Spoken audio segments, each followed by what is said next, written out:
बिस्मिल्लाहिर्रहमानिर्रहीम। जी स्टूडेंट, आज हम लोग एक कॉन्सेप्ट देखते हैं डिमेंशन के बारे में कि डिमेंशन होती क्या है और वन एंड टू डिमेंशन का क्या मतलब है। कि हम अक्सर कहीं पर हम लोग स्टडी करते हैं कि it's a one dimension equation है या टू डिमेंशन इक्वेशन है। इसका क्या मतलब है हमारे पास कि वन डिमेंशन क्या होता है, टू डिमेंशन, थ्री डिमेंशन क्या होता है हमारे पास। तो डिमेंशन को पहले डिफाइन करते हैं। The minimum number of the coordinates needed to specify any point within it, कि कोई भी सबसे कम तरीन कोऑर्डिनेट जो रिक्वायर्ड हो किसी भी एक पॉइंट की पोजीशन को स्पेसिफाई करने के लिए, इसके बारे में बताने के लिए, तो उसको हम क्या कहते हैं, उसकी डिमेंशन कहते हैं। जैसे एक क्यूब है, उसके अंदर हम लोग एक सिलेंडर रखते हैं या कोई भी, उसके अंदर वो कौन सा होगा, थ्री डिमेंशन होगा। उसके अंदर हम किसी भी पॉइंट को हम मेंशन करना है क्यूब के अंदर, तो हम थ्री डिमेंशनली वर्क करते हैं उसके ऊपर, उसको स्पेसिफाई करने के लिए। यानी थ्री कोऑर्डिनेट्स को रिक्वायर्ड होते हैं एक पॉइंट को डिफाइन करने के लिए एक क्यूब के अंदर। तो फिर उसकी जो हमारे पास डिमेंशन होगी वो कितनी होगी, थ्री होंगी। तो इससे पहले हम लोग वन डिमेंशन के बारे में देखते हैं कि वन डिमेंशन क्या मतलब है। फॉर एग्जांपल, अगर मैं एक ये लाइन को ड्रॉ करता हूँ, मेरे पास कोई सा भी एक वेक्टर है मेरे पास, ठीक है, इसको मैंने ड्रॉ किया, इसको आप कहने ए। तो देखने में तो ये जो एक लाइन है, अगर मैं यहाँ पर एक्स एक्सिस बना दूँ, इधर मैं वाई एक्सिस बना दूँ, माइनस वाई और ये माइनस एक्स आपके पास, तो ये देखने में तो लग रहा है बाजार की टू डिमेंशन है। क्यों लग रहा है? क्योंकि ये देखें एक्स की तरफ भी कुछ ना कुछ है और वाई की तरफ भी कुछ ना कुछ लग रहा है। लेकिन अगर देखा जाए तो ये एक वन डिमेंशन जो आपके पास है फिगर है। फॉर एग्जांपल देखें कि आपके पास यही जो है लाइन को मैं इस तरह से ड्रॉ कर देता हूँ, ठीक है, एक वेक्टर को लेने अगर आप, तो ये जो आपके पास एक जो लाइन है, इसको अगर मैंने यहाँ पर ड्रॉ किया, एक मोशन को मैंने यहाँ पर ड्रॉ करके दिखाया आपको, तो अभी मैंने आपको पता होगा कि ये जो एक्स एक्सिस होते हैं और ये वाई एक्सिस जो है आपके पास, ये जो रेफरेंस जो आपके पास कोऑर्डिनेट है,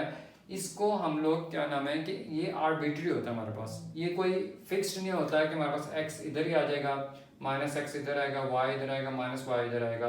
ये एक्स इधर भी आ सकता है आपके पास, वाई इधर भी आ सकता है, और इसकी पोजीशन इस तरह से भी बना सकते हैं हम लोग, ठीक है। ये देखें, ये x आ गया, माइनस एक्स आ गया, y आ गया, ये क्या आ गया आपके पास, माइनस वाई।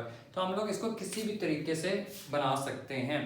तो आप देखिए कि यहाँ पर देखिए कि अगर मैं एक ये लाइन है, इसको मैंने इस कोऑर्डिनेट के ऊपर मैंने इसको शो करवाना है, तो मैं एक इस तरह से भी एक्सिस बना सकता हूँ। ये देखें, ये और ये मेरे पास आ गया एक्स एक्सिस, ये आ गया मेरे पास माइनस एक्स, ये मेरे पास y है और ये क्या आ गया, माइनस वाई आ गया। तो अब ये देखें, ये पूरी की पूरी लाइन ओनली इस एक एक्स एक्सिस के ऊपर डिपेंड कर रही है, y की डिपेंडेंसी खत्म हो गई है इसके ऊपर।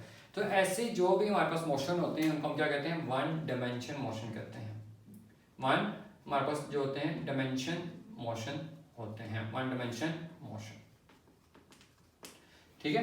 तो इस तरह के जो भी मोशन होते हैं, जो स्ट्रेट लाइन के मोशन होते हैं, वो कौन से होते हैं हमारे पास, वन डिमेंशनली मोशन होते हैं। तो टू डिमेंशन मोशन क्या होते हैं हमारे पास, ठीक है। टू डिमेंशन मोशन हमारे पास किस तरह के होते हैं, देखें, अगर मेरे पास एक ये एक्स एक्सिस और वाई एक्सिस मैंने यहाँ पर बनाया है, और अगर मेरे पास एक बॉडी यहाँ से इस तरह से मूव गई, जैसे प्रोजेक्टाइल मोशन होता है आपके पास, ये प्रोजेक्टाइल मोशन मैंने बनाया है, ठीक है, एक ओ पॉइंट से लेकर ये ए पॉइंट तक प्रोजेक्टाइल मोशन इसने किया। अब मैं इस एक्स एक्सिस को, ये जो आपके पास रेफरेंस है माइनस एक्सिस वाई और माइनस वाई, इस कोऑर्डिनेट को मैं किसी भी एंगल में मूव कर दूंगा। जैसे यहाँ पर मैंने ये इस तरह से मूव कर दिया, ये देखें, ये मेरे पास x आ गया, ये मेरे पास माइनस एक्स आ गया, y आ गया, माइनस वाई आ गया। तो ये जो मैंने एक मूव किया है, अब देखें ये इस पॉइंट पे भी टच कर रहा है लाइन और इस पॉइंट पे भी टच कर रही है लाइन। तो ये दोनों पॉइंट पे मुझे क्या कर रही है, डिपेंडेंस दे रही है, x में भी दे रही है और y में भी दे रही है। तो ऐसे जितने भी मोशंस होते हैं उनको हम क्या कहते हैं, टू डिमेंशनल मोशन कहते हैं। फॉर एग्जाम्पल, जैसे हमारा प्रोजेक्टाइल मोशन है, जितने भी कर्व पाथ के मोशन होते हैं जो इस तरह से मूव करते हैं, वो सारे क्या होते हैं, टू डिमेंशनल मोशन होते हैं। और जो स्ट्रेट पाथ के मोशन होते हैं वो हमारे पास कौन से होते हैं, वन डिमेंशनल मोशन होते हैं।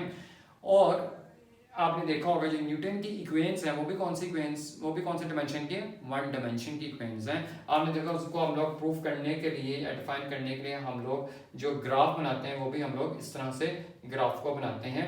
यानी कि वो भी हम लोग स्ट्रेट लाइन का बात करते हैं कि एक बॉडी जो है स्ट्रेटली यूनिफॉर्मली मोशन कर रही है, स्ट्रेट पाथ में मूव कर रही है, तो उसके अंदर हम उसकी वेलोसिटी को, final velocity, initial velocity, acceleration को हम लोग कैलकुलेट करते हैं, डिस्टेंस को कैलकुलेट करते हैं। तो वो भी कौन सी इक्वेशंस हैं, वो भी जितनी इक्वेशंस हैं वो कौन सी हैं, न्यूटन की जो तीनों इक्वेशंस हैं वो वन डायमेंशनली जो है आपके पास इक्वेशंस हैं। जैसे आपके पास v f is equal to आपके पास v i plus a t, आपके पास s is equal to v i t plus 1/2 a t का स्क्वायर है।